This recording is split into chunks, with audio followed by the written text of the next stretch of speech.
and welcome. I'm Sakal Bhatt and you're watching Late Edition tonight. Reacting to Prime Minister Narendra Modi's reference to Balochistan in his Independence Day speech, Pakistan formally invited India for dialogue over the Kashmir issue in a letter handed over to the Indian High Commissioner in Islamabad on Monday, an offer which New Delhi has already and most emphatically rejected. Pakistan has said it is the, and I quote, international obligation, unquote, of both the countries to resolve the Kashmir issue, notwithstanding India's insistence that it would talk on, and I quote again, contemporary and relevant issues as far as India-Pakistan relationship is concerned. Now, Pakistan's Foreign Secretary Aizaz Ahmad Chaudhry invited his Indian counterpart to visit Islamabad for dialogue on Kashmir. And needless to say, India's message to Pakistan on Kashmir word is loud and clear. Once again, first walk the talk on terror. Tonight on Late Edition, we put this in perspective. India's strong and stern policy shift vis-a-vis Pakistan that reflects the core nationalistic position in the country that Kashmir unrest is outcome of Pakistan's deliberate interference, Pakistan's deliberate instigation. And to discuss that on Late Edition tonight, we're very glad to have Dr. Sriram Cholia, expert on international relations. Thank you, Sriram, for joining us. Sriram, let's go a little back and talk about what happened on August 14. Pakistan High Commissioner to India Abdul Basit, he says, and I quote, Pakistan will continue to extend its full diplomatic, political and moral support to the valiant people of Jammu and Kashmir till they get their right to self-determination. And on August 15, after Independence Day speech of Prime Minister Modi, this is what we hear. What exactly is Pakistan thinking? Do you think that, first of all, there would be any takers for this kind of posturing by Pakistan as far as international community is concerned? Well, I think they have suddenly realized that something is afoot in the Kashmir Valley, and the disturbances of the last few weeks have suddenly given them spine to believe that they can rekindle and restart the whole insurgency of the past.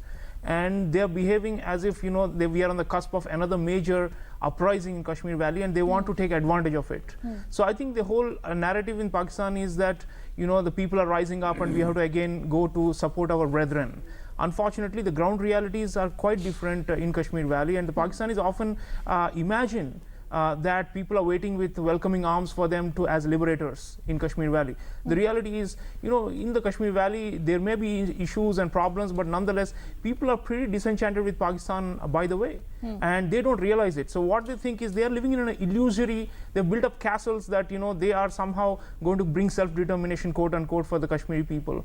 And for them, I think, you know, there is a renaissance of this whole talk about they're bringing it up at the UN, they're raising it at international fora and hoping that because of what's happening in the valley, they can now capitalize on it. And they think that India is vulnerable. But I think Prime Minister has, you know, counter-attacked and shown that actually we are not vulnerable. We are actually in a stronger position. We can actually ward off this challenge by pinpointing that, you know, those who throw stones should not be living in glass castles. Right. Sriram, now, what does this do to the entire Kashmir unrest narrative, India-Pak relations, as far as what's happening in Kashmir at this particular juncture is concerned, the new dimension as far as these positive voices coming from Balochistan? Well, I think it basically exposes the Pakistani designs, which have always been to try and, you know, create trouble and foment unrest from outside. And to some extent, we have our own problems with, you know, the way we are dealing with the valley. But, you know, at the end of the day, there is a democratically elected government and we need to empower it. And there are ways that the Indian state has over time been able to manage a lot of these ethnic separatist movements around the nation. So we are much more successful. Pakistan is a state that has dismembered once in 1971. And now the Baloch and Gilgit and POK, there are movements, Baltistan and so on, which want independence. And they have signally failed repeatedly to be able to create a nation. And what I think Prime Minister Modi is saying is, how can a nation like this even aspire to grab Kashmir? I mean, what are we talking about? They cannot even manage their own insurgencies right now. They have so many of them.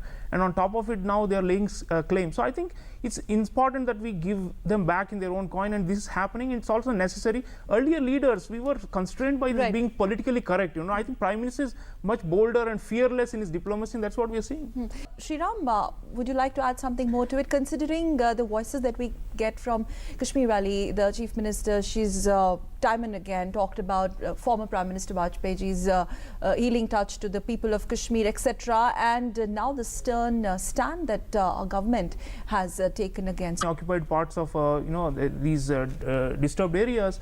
India is actually the beacon. They've been looking for it. They've been always trying to reach out to us through various informal and formal means. Some of them have observer status in the UN system, and all of them want India to channel them. And therefore, I think in a way we are taking up the baton of freedom in this whole region. And actually, we have the only right to speak about it because it's the only stable, established democracy where minorities have some rights. But just to quickly sum it up, just one line for you.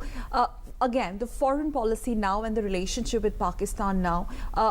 You said there's a significant shift or a significant change, but would you say that something which has not happened in the past, our relationship with the neighbor, now it's going to be something different? I think Prime Minister has taken a very proactive approach in the regional policies. He wants to integrate the whole region. Pakistan has not realized its folly, and I think these moves will help change Pakistan's calculus, alter they increase the cost of terrorism and the cost of hostility, and bring them around eventually. Okay, on that note, thank you very much, Dr. Sriram Cholia, expert on international relations. With that, we quickly need to wrap up this.